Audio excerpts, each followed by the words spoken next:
Sean, Filipe, hey, congratulations for your documentary on Long Rider. Thank you. It's been a marvelous project to work on, and we're so excited to bring it to festivals around the world now. Yeah, thank you so much. Most excellent. Well, more of a congratulation is being showcased at the Dances with Film Festival this year, in just a few days, in fact. How do you guys feel about this? Go ahead, Filipe. So I'm just over the moon about it. I've never been to Hollywood, and I get to go with my own movie and to show it at an epic festival in the most iconic theater in the world, you know, where Star Wars opened, and now we get to have our West Coast premiere. So I'm just over the moon is the only way to describe it. So happy. Most excellent. Well, Sean, let me throw this first question to you. What sparked you to do this documentary? Well, we had a narrative version of this story ready to go. We have a script happening, and we had some partners in Brazil to do an international co-production to work with actors and bring Filipe's story to life. But then the pandemic happened, and everything was kind of shut down, and borders were not weren't able to cross borders anymore. And then Filipe said, you know, I shot all this footage on my journey. Why don't we put together a documentary first? And I thought it was a great idea because it would help support the eventual narrative version that we want to do. But what I kind of realized is that this documentary isn't just like a companion piece to a future narrative film, but it's truly a standalone epic sort of documentary experience that audiences will not forget. Wow, Filipe, it didn't sound like it took very much convincing for you to participate in this project. Yeah, for sure. This has been a dream of mine for longer than a decade. First time I pressed record on the footage for this project was in 2010. I'd always known I wanted to do a documentary. I shot over 500 hours, and I'm just so blessed that I got one of the best directors in Canada to cut the film and sign it. And I think now we're seeing the result of that. You know, it was tough filming and riding the horses and staying alive and, you know, doing everything I had to do when I was out there on the trail. But it's so worth it now to watch it on the big screen with audiences and getting the types of reaction we're getting. Filipe, is it often that you record yourself on any type of journey? Yeah, so I'm a journalist, and that's how I funded my trip. I filmed everything and wrote for the Toronto Star. I wrote 2 books already. The third one's coming out. So I document everything I do, especially this 8-year journey. It was the entire thing was documented in several different platforms. Wow. Sean, by using Filipe's footages on his journey, especially 500 hours, how do you want to basically, you know, splice all this? This is a tremendous effort. It was, yeah. I mean, the good thing about the pandemic is that we had time to really sift through everything and reflect on the footage that we wanted to use. But you know, obviously we could have incorporated everything and had multiple movies, but to condense it into 90 minutes for an audience to appreciate, we really adhere to the philosophy that you know, if Filipe's on this quest to get to his destination, everything that was, you know, took him off that tangent, you know, if we followed a map, anything that took off from that tangent is something we left on the cutting room floor. Sean, was there any point during his journey that you actually met up with him and basically filmed anything yourself? No, this is very much a personal film. So Filipe recorded everything himself. It's kind of like a diary entry almost. So you're able to, as an audience member, get a true glimpse into what it was like to be on the road with Filipe and Filipe alone, because his journey was so solitary. And anytime there was additional footage featuring him from afar, like it would be from a local person that he trained to use the camera along the way, or, you know, friends or family that came out to ride with him. Felipe, yeah, I mean, one of the things is you are basically your own cinematographer. But I'm going to throw this question now to you. Oh, did we lose him? Yeah, sorry, 1 second. Someone is trying to call. Oh, that always happens. Okay, sorry about that. Okay, Go ahead. that's fine. Let me throw this odd question to you: is how do you charge your cameras or find your batteries to record all of this? So that's a part of the logistics. Good question. Not many people think about this, but I carried a backpack that had a solar panel on it for when I was out in the middle of nowhere for several days. And then, it's a lot of going to people's homes and asking for help. When you travel on horseback, you're only doing 30 kilometers a day. And that's one of the most special parts of the entire journey, is that you're not riding a bicycle or a motorcycle or a car. You're with living beings. So that drives you to have to go into people's homes to ask for a place for the horses to sleep, for food for them, for water. So you really rely on that connectivity with humans. And when I was in these people's homes, that's when I would charge my, I carried like about 15 batteries for the cameras. I carried extra everything because I knew I was going to be on the trail for long periods of time. And when I was in those homes, I would charge everything, or with this battery, this solar power panel that I had on my backpack. Wow. Felipe, how do you keep up with your mental fortitude on this this journey the entire time? Because for most people, we probably would abandon this long time ago. Yeah, it's definitely not for the wicked at heart, that's for sure. I think planning is a big part of it. Preparing yourself for anything and everything that may, come up. That was a huge reason why I didn't quit and why I succeeded. I spent 2 years in a war room that I built in my apartment in Toronto with the strategic plannings of this before I even took the first step. And that, that was several parts of it. One was finding the money and the funding in order to actually undertake the journey. The other leg was reading every type of literature I could find on equestrian travel and speaking to long riders around the world to find out how many kilometers I could actually travel a day, what kind of saddle to use, what kind of pack saddle to use, how to draw my trail.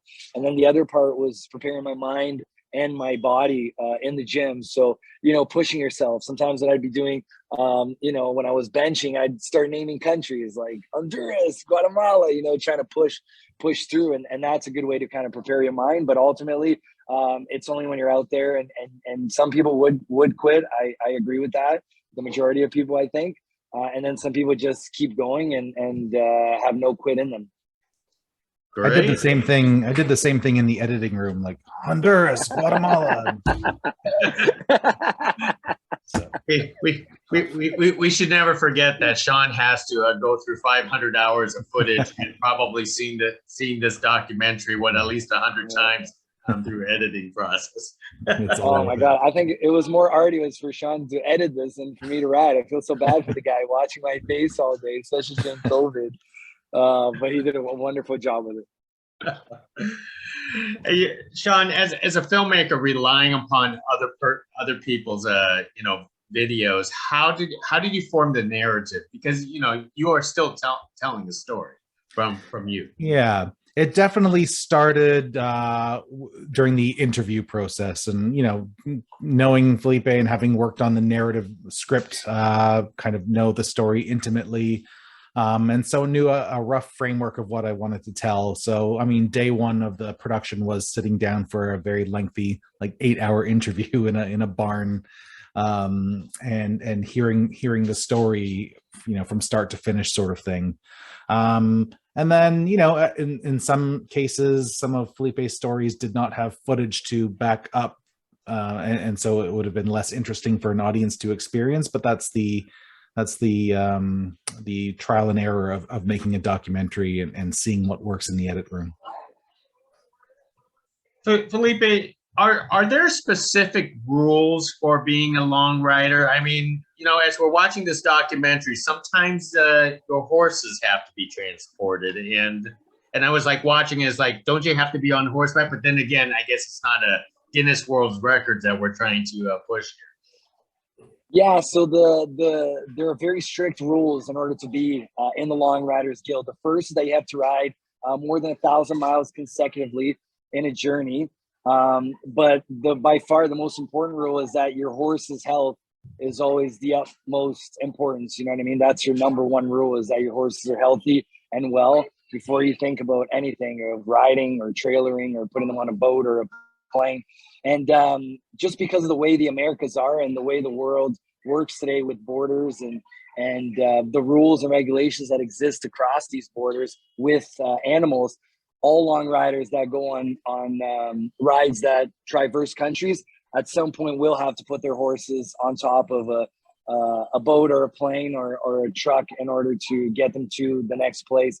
You're mentioning a really hard spot that we faced in Panama when we were not allowed to enter the country. And then I either had to get rid of my horses and find new ones to continue, or I had to figure out a way to continue with them into South America. And we ended up having to ship them, and it became a huge problem. We were stopped for several months and a huge headache, but we were able to finish the journey. So yeah, there's no rule on putting your horse on top of a trailer or transporting them, so long as it's for a good reason. You know what I mean? Obviously, you're not going to, transport these horses 1,000 miles and say that you rode them. But yeah, for sure. Well, that would be a new definition of a long rider. I probably put those miles on my Prius alone. But Filipe, do you had any regrets, or you would wish that you would gone back and did something differently? No, not at all. I'm a huge believer that we're all here for a reason. Everything's already written, and I just follow my instincts, and that's how I got to this point in my life. So to do something differently would be cheating my destiny. I did the best. I always do the best I can. Obviously, no one's perfect. We all make mistakes, but it's through the mistakes that you learn the most important lessons in your life as well. It's through the suffering that's it's what makes us who we are. So yeah, I'm just happy I got to experience everything I've gotten to experience so far in my life. I was going to say that brings up a good point for this journey. Did this it sounded like it brought you closer to God and religion through this journey? Yeah, for sure, 100%. I when I left, I talk about in the documentary how I was an atheist. I grew up in Canada. Things were good. We're not praying for there to be food at the table at night, like a lot of people around the world. But I tell you what, when you when you experience gunshots and people shot dead and bears and drug lords, and you feel like you're going to lose one of your kids, my horses, that's literally what they are to me, my children, or you think you're going to lose your life, you pray, and this journey showed me time and time again how perfect nature is, and everything I saw, the sunsets, the mountains, the beauty, the kindness of humanity, the presence I was given by the universe, God, whoever, whatever it is, definitely showed me that there is something bigger. There's a bigger energy. I don't presume to know what it is. I don't like organized religion much because I feel like it tends to separate people, but I definitely believe there's a God out there, and this journey brought me closer to that God. Well said. Sean, after thousands of hours of Filipe's stories and videos and stuff, does this give you like a motivation to long ride yourself, or maybe at least like 10 miles? I think maybe I'll just put it more in film terms. Like, now that we're going to different festivals around the world, I mean, I'm definitely racking up the air miles for sure, and experiencing all these new adventures. So that's the beautiful thing about working on a film like this, is that it inspires people in different countries. It's kind of a universal story, and the horse seems to be this common bond between all the people that come out and see the film and have such an emotional reaction to it. The power of the horse kind of is enough to unite so many people. That is great. And Filipe, what is next on your journey? So now it's going to these festivals, releasing the film in Canada and around the world, and next year we're going to start working on the narrative version of my first book, Long Ride Home. That's going to be, telling the story of my ride from Canada to Brazil, the first long ride with actors. I'm very excited. Sean is the director. He's the written a phenomenal script. We have some of the actors already tied on to the project. And I just finished my third book, Long Ride to the End of the World. And I do a lot of motivational speaking across the Americas to large companies and schools and stuff like that. So always busy on that front as well. I know I'm extremely jealous that you have a statue out there. So don't be jealous, man. Go on your own journey. You can get one too. My journey is just going back and forth in a car to film festivals to cover you guys. So. Okay, that sounds pretty epic. I'll build you a statue. There we go. Well, let me leave with one more thought. As it premieres at Dances with Films and audiences everywhere is going to see it in the future, what is the one most important take that you hope that they walk away with after watching your film? Sean or me? That's for you to say, man.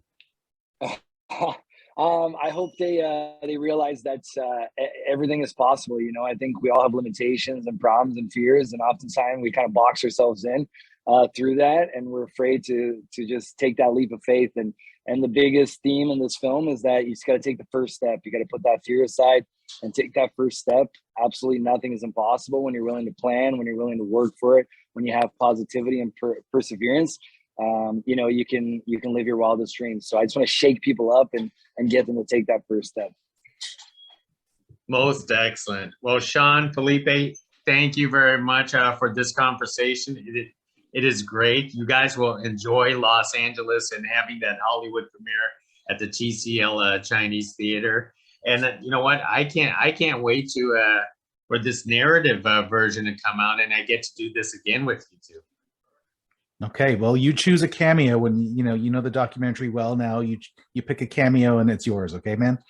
That's right. Thank you so much. Thank you. Next time. Thank you. Bye.